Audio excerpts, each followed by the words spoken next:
十大離奇世界新聞時被評太淺白講聖詩啤酒性侵事件係真嘅，因為當時要拍10條新聞，好快帶過。喺5月9號，29歲西乃盧塞史考特掌控聖詩啤酒嘅披錄帕迪家族其中一個家族成員兼繼承者之一，喺 Facebook 話自己由9至13歲嗰段期間遭受自己親哥哥現時聖詩啤酒母公司文萊啤酒集團高層派多次性侵，又話被逼幫佢口交等等，全部有晒對話錄音。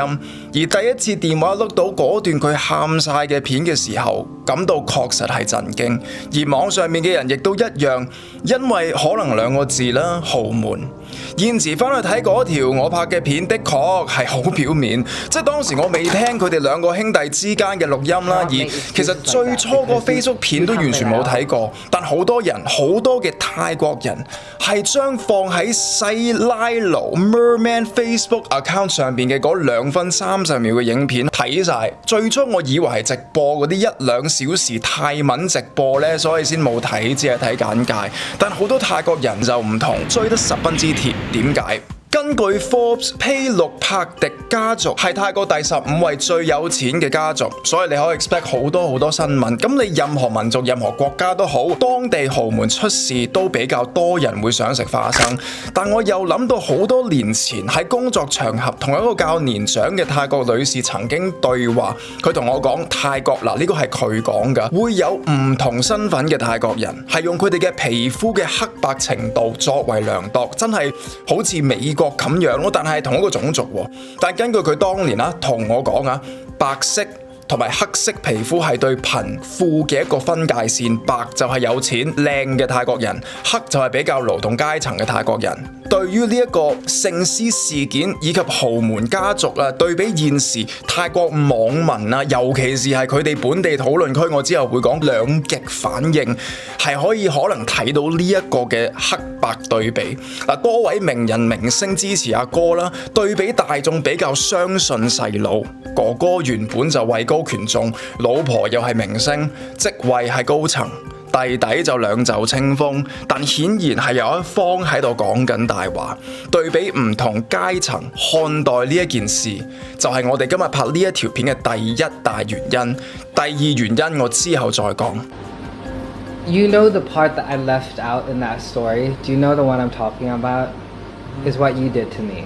乘勝追擊第一條片之後，喺5月12號，細佬出咗一個錄音，係關於佢同哥哥。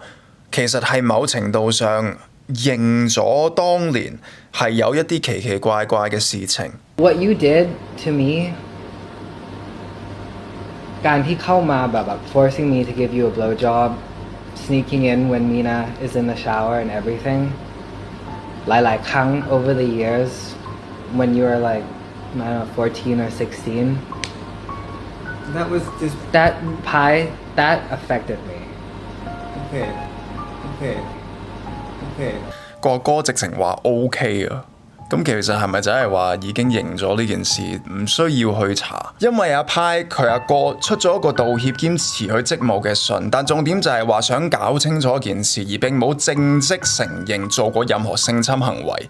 佢 video 中更否認自己性侵弟弟，更講關於嗰段錄音，佢話唔知道自己係被偷錄喎。咁但係點解佢冇喺錄音度否認自己性侵呢？而關於嗰段錄音，細佬其實話家族係知道呢個錄音嘅存在，但係仍然係無動於衷。哥哥有承認佢所稱嘅欺凌打鬥等等嗰一種嘅行為呢，但就話絕對唔會性侵任何人，諗都冇諗過，特別係自己細佬。咁但係又係咁講啦，點解佢喺錄音中講 OK 呢？而其實我自己最感興趣係邊個係 Mina， 原來係佢哋嘅女工人。一個工人可以性侵一個有錢仔，所以原來嗰個所謂咩窮人有錢人泰國理論係唔成立㗎啦。細佬之後爆出工人係利用呢個秘密之後，從佢哋阿媽身上得到好多好處，甚至用呢一個嘅真相威脅過佢哋阿媽。根據細佬喺5月19號電視節目 Honey Crazy 上邊所講，而唔係一個女工人咁犀利，係豪門對呢啲醜聞嘅掩蓋係非常着重過親生仔自己嘅人生。佢哋嘅堂兄弟亦都出嚟交代掩蓋醜聞。根據 Reddit Thailand 討論區所講，佢哋好失望，因為呢一班嘅泰國明星都出嚟支持佢阿哥，咁都係 like 咗佢同佢名人老婆嘅嗰個 post 啫。我完全唔知道佢哋係邊個，只知道 Mario。無論點都好啦，呢啲名人嘅 like 都係幫助掩蓋醜聞。咁唔用英文討論區啦，用泰國最大討論區 Pantip 又點講呢？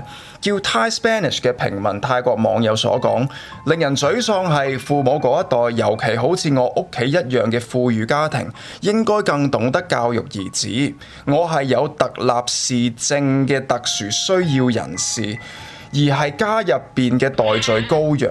嗱，雖然呢一位網友佢屋企有錢，但佢係為普通人發聲爆嗰啲豪門。點解我咁執着要爆嗰啲豪門呢？因為喺泰國豪門為咗掩蓋呢一啲嘢，係可以去到幾誇張啊，各位。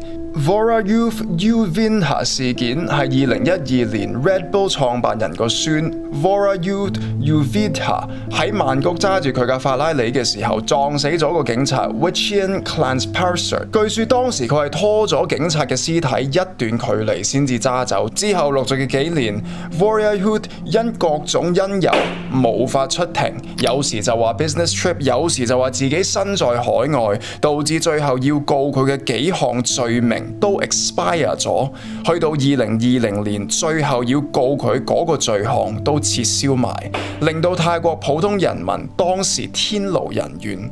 點解我要做呢個所謂窮人豪門嘅對比啊？因為泰國與豪門就係會有呢一種嘅情況，哥哥同弟弟呢一個性侵事件，最後會唔會都係咁樣呢？因為你睇之前泰國新聞都傾向偏袒佢阿哥同佢老婆，叫做 Mind。之前佢細佬 IG tag 咗佢老婆，又成為新聞，話個細佬好麻煩啊等等。可能當時個細佬已經想勸告呢位女士唔好相信佢阿哥等等。當然今時今日睇就明白得多啦，但當時人哋偏向相信另外一方，而家就變咗差不多20年，我仍然沒有忘記，甚至讓嗰個男人繼續住喺我哋屋企。根據呢位網友 Princess of the Sands， 細佬好似變咗現時性侵啊家庭慘痛經歷嘅代言人。而原本我唔係話有第二大原因話想話拍呢條片嘅咩？嗱，大家唔使驚，冇嘢發生喺我身上。但第二大原因想拍呢條片係因為我喺屋企當中都係比較特別嘅一個，可能係因為我嘅工作啦，所以經常地同身邊嘅人意見不合或者想法唔同嘅感受，我係絕對明白嘅。所以可能係因為呢一個特質吸引到我想拍第二條關於呢個題材嘅片，見到有少少自己嘅影子，嗰種即係做自己嘅堅持。你知道嘛？其實個細佬係一個十分之好嘅海洋保育工作者，所以佢根本上唔需要承繼佢哋嗰個啤酒公司㗎。但點都好啦，即將就係遺產大戰，亦應該會爆發更多嘅所謂醜聞。所以今日只係想講一句去總結我哋整個影片，係真係由心而發嘅，真係一入豪門深似海啊！而嗰個嘅海係點樣保育都保育唔到啊！